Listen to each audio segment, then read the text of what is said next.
Hello everyone. स्वागत है आप सभी का आपके अपने यूट्यूब चैनल हिंदी ज्ञान में। मित्रों, आज की हमारी यह वीडियो श्रीमती तारा पांडे एवं उनकी कविता सती पर आधारित है। आज हम पहले जानेंगे श्रीमती तारा पांडे जी के बारे में और उसके बाद सती कविता का पठन करेंगे। अभी तक जिनने भी चैनल को सब्सक्राइब नहीं किया है वह सब्सक्राइब करें, लाइक करें, बेल आइकन को ज़रूर प्रेस करें, साथ ही कमेंट करना न भूलें। तो प्रारंभ करते हैं आज की यह क्लास। सर्वप्रथम हम तारा पांडे जी के बारे में जानेंगे। तारा पांडे जी उत्तराखंड के हिंदी कवियों में उल्लेखनीय स्थान रखती हैं। इनका जन्म दिसंबर 1915 में श्री मनमोहन जोशी, देखो उत्तराखंड साहित्य में 1915 में जन्म है तारा पांडे जी का, और उस समय साहित्य में अपना योगदान देना अपने में महत्वपूर्ण है। वे जब मात्र 2.5 वर्ष की थी तो उनकी माता का देहावसान हो गया था। जब वह 13 वर्ष की थी उनका विवाह डॉक्टर पुरुषोत्तम पंत के साथ हुआ था, किंतु विवाह के 2 वर्ष बाद ही राजयक्ष्मा की बीमारी से ग्रस्त हो गई थी और यही बीमारी इनकी मृत्यु का कारण बनी।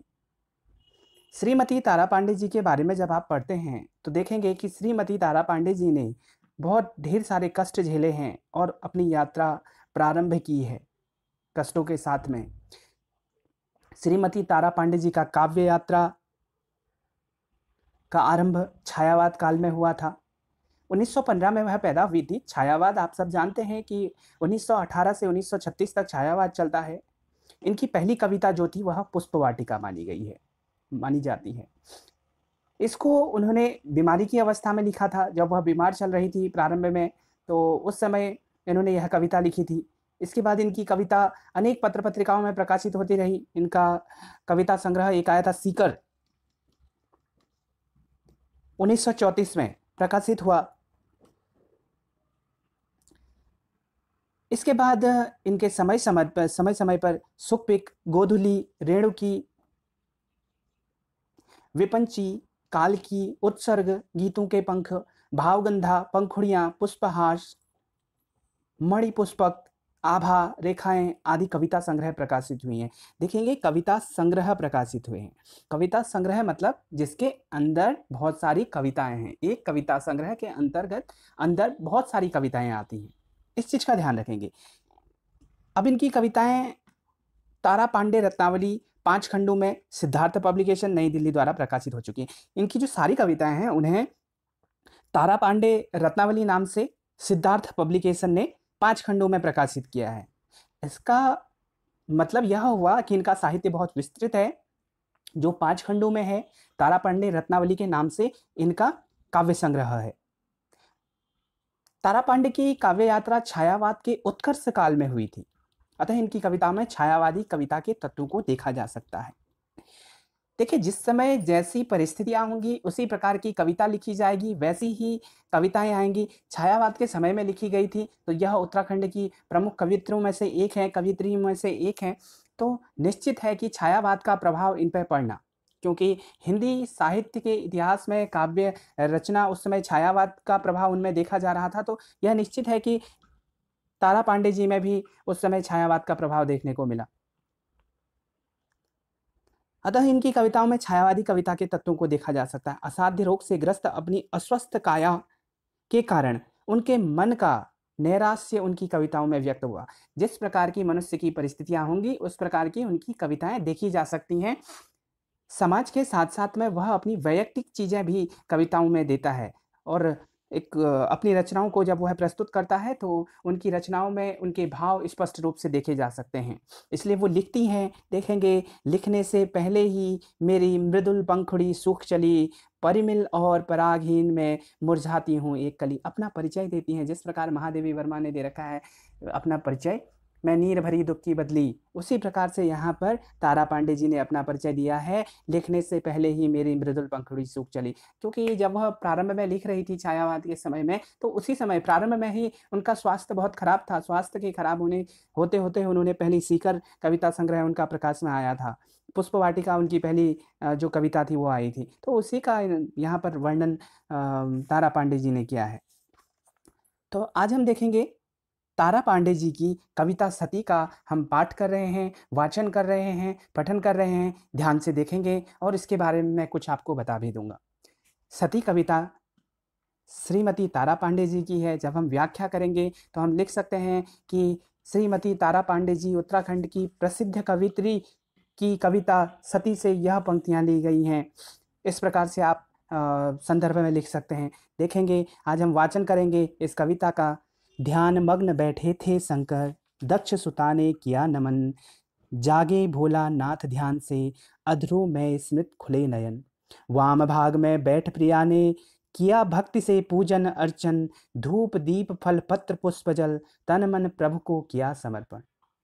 कविता बहुत सरल है, बहुत सरल शब्दों में लिखी गई है। भावार्थ, अर्थ, व्याख्या करने में कोई कठिनाई नहीं होगी। किंतु अगर कहीं पर कठिनाई होती है तो आप कमेंट बॉक्स में कमेंट करें और आपको उसकी व्याख्या समझा दी जाएगी। सदा ध्यान में बैठे रहते जपते शिव जय जय श्री राम। देवाधिदेव हैं स्वयं प्रभु, फिर किसका लेते सदा नाम। दक्षनंदनी के संग शंकर भ्रमर कर रहे थे वन में। उधर ढूंढते जनक सुता को, राम करुण होकर मन में। जय श्री राम कहा भूला ने, नमन किया फिर बारंबार। संकित चित्त से देख रही थी पति का यह अद्भुत व्यवहार। महादेव हैं श्रेष्ठ सभी में, राम विरह से है अति दीन। साधारण मानव वे भूखे, तीन लोक में ये प्राचीन। जान गए मन की शंका को, विहस सती से शिव बोले। जाकर ले लो स्वयं परीक्षा, नयन तुम्हारे जो खोले। भारी था संदेश युक्त मन, असमंजस मन में होता। बिना कैसे लो मैं आज परीक्षा, बिना लिए यह धीरज खोता। बिना शंभु की आज्ञा के तब सती बनाया सीतावेश। उसी विपिन में गई धीर पद, जहां विचरते थे अवधेश। अनुज सहित करके प्रमाण तब, बोले शांत चित्त श्री राम। मां तो फिर रही क्यों एकाकी, कहाँ रहे शिव पूर्ण काम। कंपित तन पीले पत्ते सा, मुख विवर्ण कुछ कह न सकी। चली शीघ्रता से दुखित हो, नहीं एक पल वहां रुकी। चकित भ्रमित भू पर गिर कर, मूर्छित दक्ष सुता कहती। महिमा अमित न जाय सकी, मैं क्षमा करा पद रज कहती। आंख खुली जब देख देवी सती की, वहां नहीं था तब कोई। अपने ही अपराध बोध से, दक्ष नंदनी मन में रोई।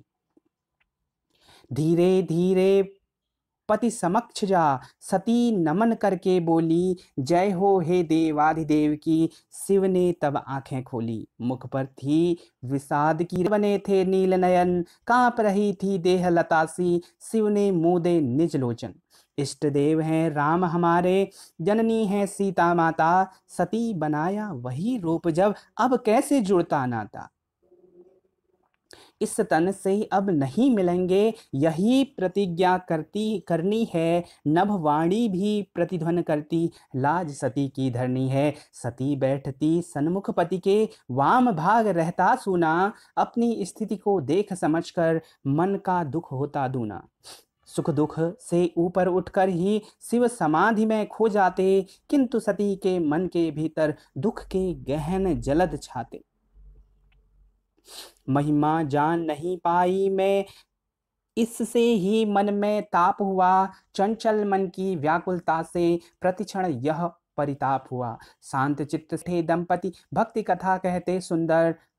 अन्य मनस्क सती का मन था, जान रहे थे शिव शंकर। एक दिवस जानू में चढ़ सब, देव जा रहे नभ ऊपर। सती पूछती प्रभु यह कैसा, कोलाहल होता मनहर। नीलकंठ तब हंसकर बोले, प्रिय तुम्हारे पितृचरण, करते यज्ञ महान आज हैं, जाते वहीं देवतागण। सती दुखित होकर फिर बोली, क्यों न बुलाया हमें वहां, वैर भाव है उनका मुझसे, नहीं निमंत्रण दिया यहाँ। दक्ष सुता उत्सुक जाने को, बिना निमंत्रण माँ के घर, मन में अति संकोच हो रहा, आज्ञा देंगे क्या शंकर। जाना नहीं चाहिए तुमको बिना बुलाए पितृगृह भी, किंतु तुम्हारी इच्छा है यदि जा सकती हो सभी कहीं। संग तुम्हारे जाएंगे गण, रक्षा जो कर सके तुम्हारी, सावधान रहना है तुमको, कहीं अनर्थ न होवे भारी। कर प्रणाम पति के चरणों में, हुई विदा प्रिय सुकुमारी, होगी भेंट ने इस देही से, मन में है हलचल भारी। दक्ष प्रजापति यज्ञ कर रहे, सभी निमंत्रण आए थे, केवल शिव का स्थान नहीं था, सती नयन भर आए थे। हलचल थी कोलाहल था, वहिनु को हास बिरकता था, सती उत्साह उदास अकेली बैठी, मन व्याकुल क्रोध मुखर भी था।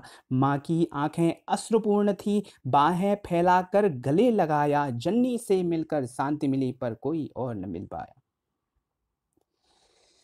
हुई पिता से आज उपेक्षित, क्रोध जगा व्याकुल और मैं, पति का यह अपमान दुस्सह है, अग्नि प्रज्वलित हो पुर में। यज्ञ हो रहा ज्वलित अग्नि में, किंतु सती का मन जलता, पश्चाताप हो रहा और मैं, कैसा यह कुचक्र चलता।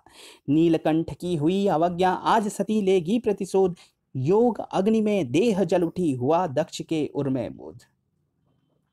अंत में देखेंगे, हाहाकार हो गया भारी, शिवगण करते मख विध्वंस, त्याग गई थी सती देह को, पंख पसार उड़ गया हंस।